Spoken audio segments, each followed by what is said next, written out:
This is the future. A smart meter that doesn't just provide the data so that your energy supplier can send you a bill.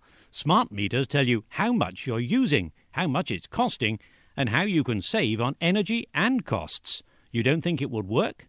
But it does. There are many pilots and then also national rollouts. France now, it's a little known fact, but I mean France lowers its national energy peak by 4% solely through residential demand response programs.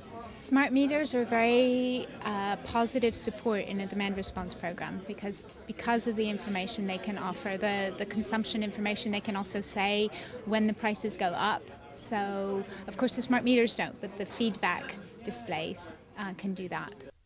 Smart meters are part of the European Commission's plans to cut Europe's energy consumption by 2020. The most important parts appear in Article 8 and Annex 6 of the proposed Energy Efficiency Directive. But in interinstitutional negotiations, the Council, made up of Europe's energy ministers, has been trying to water it down. Listening to the debates and what's going on in the Council, and at the end of the day, you need an agreement between the Parliament and the Council on this.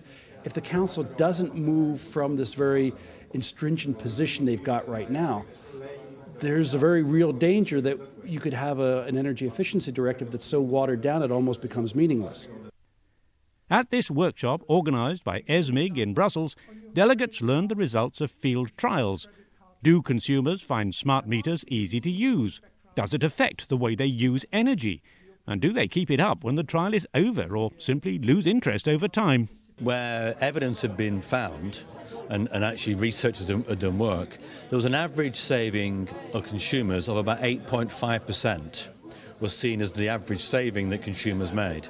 And not only that, it was because we could look at it over maybe 2 or 3 years, the actual savings, although varied a bit over time, didn't go away.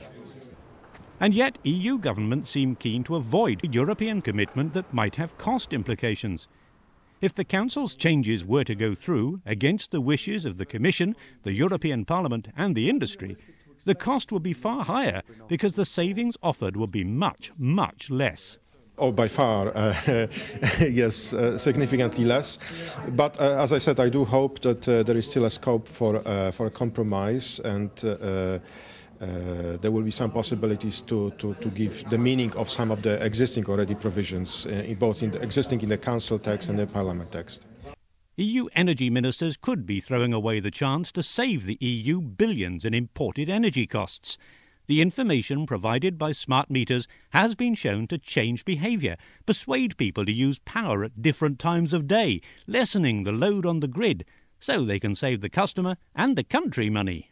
Just think about 8.5%. We did some analysis. If that happened in the UK market, for example, that will be an annual saving of around about £1 billion a year. If that was actually saved, every consumer made a saving of 8.5%. It'd be around about £1 billion. The battle's not lost yet by any means, but winning this one will help the EU to meet its 2020 targets. It'll be good for the industry, for consumers, for governments, and for the environment.